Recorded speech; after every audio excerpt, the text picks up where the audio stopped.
Welcome to Calling Out the Contractor, what you need to know. I'm Larry Miller. My team and I have shared stories of homeowners who say their home construction projects were an absolute nightmare. Mainly they say that contractors took their money and didn't finish the job. Some of those homeowners even losing hundreds of thousands of dollars. And then when I turned that page and I started pounding on that damn table, showing him dollar value, that I'm going to be responsible for it if you do not get your crap together. It's the biggest scam in Fairfax County. The whole Fairfax County should know their names. There's no windows, no doors, no roof, so water was getting in all the house. To be clear, the contractors associated with these homeowners deny the allegations, but that doesn't mean that you can't be prepared and avoid some of the pitfalls they say they encountered. So let's chat with Philip Dancer. Here's a little bit about Phil. He's a certified master inspector who has completed thousands of inspections on new homes. Why are we talking to him? Well, he knows a lot about what you should expect in the home building process, how to choose a contractor, and the red flags to look out for. Let's be honest, you're spending your hard-earned money on these projects, and we're arming you with information to protect what will likely be the largest investment you will ever make. So with that, let's chat with Phil. Hi, Phil. Hi. Good to see you. Good to see you. All right, so Phil, we've done a lot of reporting about issues related to houses being constructed by contractors that families say didn't do the job. We're trying to make sure that they're safe, they're armed with information. What do we need to know? How do we protect homeowners? I think that's a great question. One of the things that you can do when it comes to interviewing prospective contractors is everybody asks for quotes from different contractors, right? But I think we need to take it the next step further. So when we're asking for the quotes, one, let's dive into it a little bit deeper and say, well, what's behind the quote? So if it's a low quote, why is it a low quote? Are you using subpar contractors? Are you using subpar materials that might explain the reason why that it's a low quote or a low bid? Now, conversely, on the high end, if it's a high quote, there's usually something behind there. So they're using better materials, they're using better subcontractors, the predictability is much higher, and it leads to a much more desirable product. I think the question that a lot of homeowners have when they're thinking about this, should I go with the small guy or should I go with the big company? What do you say? So I say that I've seen both, where you get good results from the small company as well as from the large company. The most important thing is to be able to get as many eyes on your project as possible and frequently be present. The more present you are on site, the much more fit and finished and completed your house is going to be, because they know that somebody's watching. So you talk about being on the construction site. I don't want to be annoying, but I need to be present, right? What does that look like? So what it looks like, it's different from person to person and their personality. But I think the biggest thing is that when you're working with a subcontractor, when you're working with a builder, just swinging by the project, let them know that you're going to be present. That way they know that they can make the job site safe for you. But saying hello, sending friendly emails saying, oh my gosh, I love the fact that my roof is on today. I wasn't expecting that. Or I love the tile choice. You made the right decision by picking that particular tile, because I didn't know.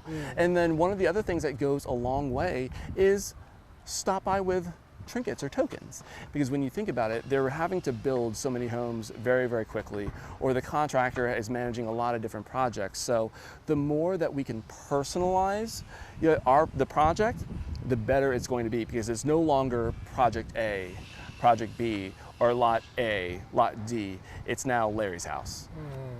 So it's not just about building the home, it's about creating a relationship too. It absolutely is.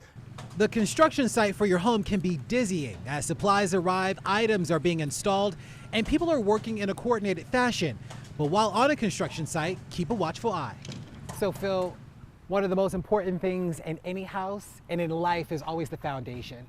We have foundation that's been laid here as they're preparing to finish construction on this property. We're noticing some things about the foundation. Can you point out for us what we should be looking out for? How do we know that our foundation has been laid properly and that it's safe? We want to be able to know where the cracks are on the foundation. One of the things that always happens with concrete is that it cracks. So we want to know where those cracks are, because we don't want the crack to be in a section of the wall where it shares an interior wall, a conditioned space of the home, such as like a family room, a basement family room. So if the crack goes all the way through the wall, regardless of the size or of the width of the crack, it can allow water to transition through. And what size crack should we be most concerned about? Sure. So according to the National Association of Home Builders in their performance guidelines, any crack that exceeds a width of 1/4 of an inch in width is something that's concerning and should be looked at and resolved. Seeing the foundation of your home coming together is exciting. It's also exciting to see other sections of the framing package, including the exterior and interior walls, roof, and more. Often these items are housed outside on the construction site. So Phil, we talked about the foundation. Now we have to think about the guts of the home, right? From the wood to the siding to all these other things. A lot of those materials are set outside in preparation to be taken inside and constructed. What should we be looking out for? What are those red flags? So one of the things that we always need to make sure is done is that whenever the framing package delivered, or any type of building material that's porous, is we want to make sure, one, that it's elevated off the ground. So what we're looking at here is part of the builder's firewall or partition wall. Oftentimes you'll see the crews on site call them party walls for short. So it helps to keep families safe is the easiest way to describe it. But we also want it to be on level ground. I was helping a family one year where they had a lot of the framing package on uneven ground, and some of it was actually getting quite waterlogged. And we know what happens when we introduce a lot of moisture to things that are very, very porous. So it's very, very, very important to make sure that all the building materials are properly stored until they're ready to use. And based on what you see here, you would give this what? This is nice. Okay. This is good. Phil even took us inside a newly constructed home during an inspection. Now, most builders and general contractors will do a final clean for you, which is the reason why you see blue tape noting the paint on the floor here. Now, but you always want to linger as much as you can, because the longer you linger, the more you'll find things like this section of flooring that's been cut and it's now damaged and will need to be repaired. Now, naturally, when it comes to all of your water fixtures in the home, you want to make sure that you run everything. So turn on the water, let it run for several minutes. Now, don't walk away, because you want to make sure that it's not clogged. Sometimes there are going to be clogs in the drain line because the contractors will dump construction debris down there, which they're not supposed to, and then that'll create a leak here. But once you run it for a few minutes, go ahead and look underneath the sink, get a flashlight, and make sure that you're not seeing any signs of any active water leaks. Don't forget to look at your appliances as well. Now, it's important to make sure that you're not taking anything for granted. Just because an appliance turns on doesn't mean that it's actually functioning as intended. So here's the exhaust fan. So let's go ahead and turn the lights on. Here are the different fan settings. So you can hear that the fan is drawing air, but you can take something as simple as a tissue and see if the fan will actually draw the tissue and hold it in place. If it's not able to draw something as light as a tissue, then there could be an issue with the appliance. Phil says when it comes to your electrical panel, You can put your hand right here, and if it feels very warm to you, that's a sign that there might be a condition that your builder or contractor is going to have to look at. Also, if you hear a buzzing noise that's getting louder and louder and louder, that's also a sign that the electrical panel system needs to be further reviewed. So the last tip that I have for everyone today is to make sure that you're not taking the home's HVAC system for granted. So you want to make sure that you turn on the air condition and make sure you can feel cold air coming out of each one of the supply registers.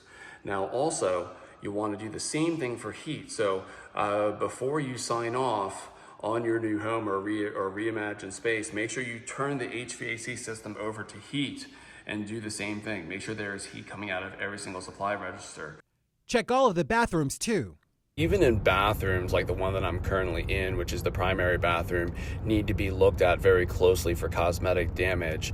So this particular shower frame door not only is scratched, but it's also heavily dented. So again, because we're paying for a brand new build or just recently reimagined the space, we need to make sure that all of the materials are in brand new condition. and not dented and scratched.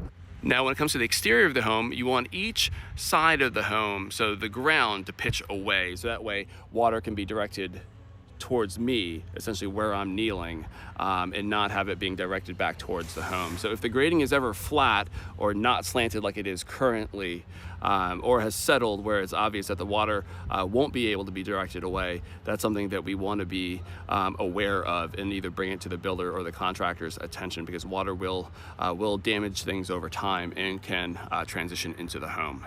It's important to check the gas meter outside the house too. If I see a gas connection, I'll sniff around and try to smell around the gas connection, because I want to make sure, or try to make sure, that it's not leaking gas. So we add an additive into the gas called mercaptan that oftentimes smells like rotten eggs to alert us to the fact that there's a gas leak. Now, as a professional, I also use this gas spray called Better Bubble to help me identify leaks. And for sure, those bubbles showed he had a small leak coming from the gas meter.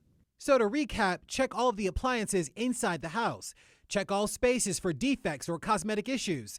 And check all spaces outside of the house. The added eyes are important, as Phil demonstrated in these cases. No builder is perfect. This builder has gotten a lot better, but we still need to check as much as we can. Look at this.